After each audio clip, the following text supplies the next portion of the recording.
Hello everyone, my name is Vishu and welcome to Vishu Realty. Today's video is about brokerage agreements. So we'll be discussing in detail what different types of agreements are and what to look for. Please let's get started.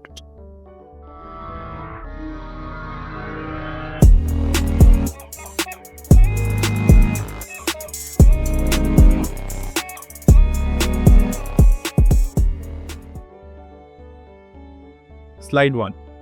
Mastering brokerage agreements. So this unit explains how brokers are legally hired, how agencies is created, and how those agreements protect both client and the broker. This unit is heavily tested because brokerage agreements sit at the intersection of agency laws and contracts. A brokerage agreement is an employment contract. A brokerage agreement is an employment contract for professional real estate services. It establishes a working relationship between a client, also called the principal, and a sponsoring broker. This agreement creates an agency relationship which legally authorizes the broker to act on the client's behalf. It is very important to remember that a brokerage agreement does not transfer real estate. Only a deed or purchase contract can do that. The parties to the agreement. There are 3 parties involved in every brokerage agreement. The sponsoring broker is the one who can legally act as an agent and enter into brokerage agreements. The sponsored licensee works under the sponsoring broker's authority and supervision. And the principal or client is the buyer or seller who hires the sponsoring broker. On the exam, always remember that the sponsoring broker is the actual agent.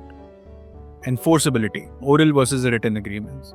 In Illinois, brokerage agreements may be oral or written. Oral agreements are legally permitted, but they are not enforceable in court. Written agreements are professional standard. All exclusive brokerage agreements must be in writing to be enforceable. This is a major exam point and an important risk management issue. The seller's playbook, listing agreements. A listing agreement is an employment contract between the property owner and the sponsoring broker. It authorizes the broker to act as a seller's agent, market the property, and find a buyer. This agreement defines the broker's authority, responsibility, and compensation. The spectrum of seller representation.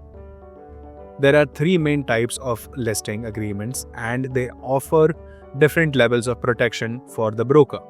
An exclusive right to sell provides maximum protection. An exclusive agency provides moderate protection. An open listing provides the least protection. Understanding how these compare is critical for exam questions. How the broker gets paid. This chart shows when a commission is earned under each type of listing. With an exclusive right to sell, the broker is paid no matter who finds the property. With an exclusive agency, the broker is not paid if the seller finds the buyer themselves. With an open listing, only the broker, who is the procuring cause of the sale, earns a commission. This side-by-side comparison is excellent exam shortcut. Specialized and high-risk agreements.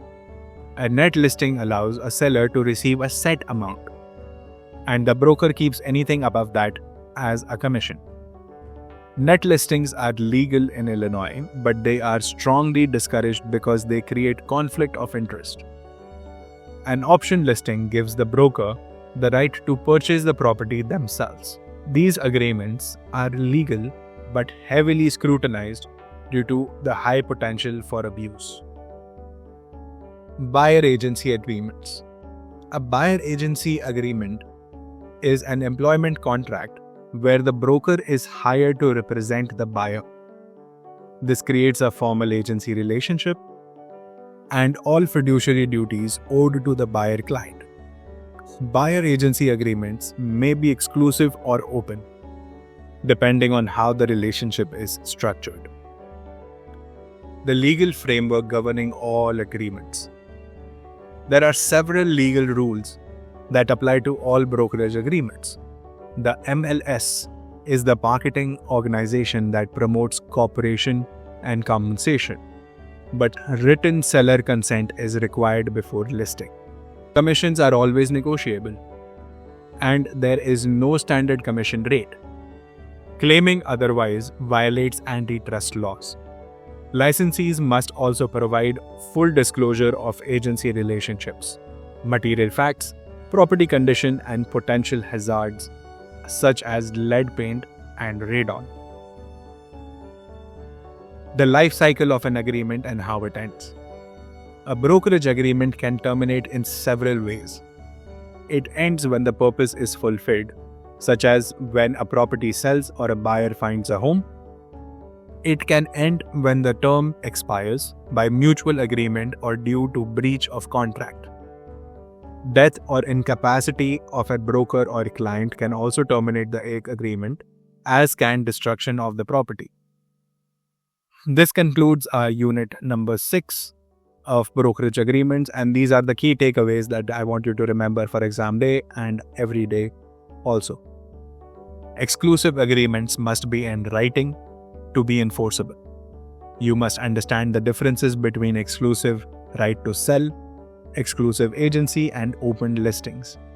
Buyer agency agreements create full fiduciary duties to the buyer.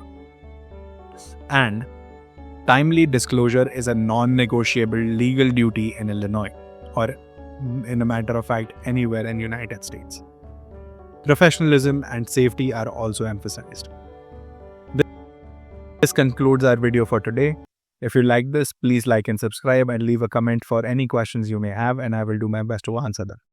Hope to see you in the next video. Thank you.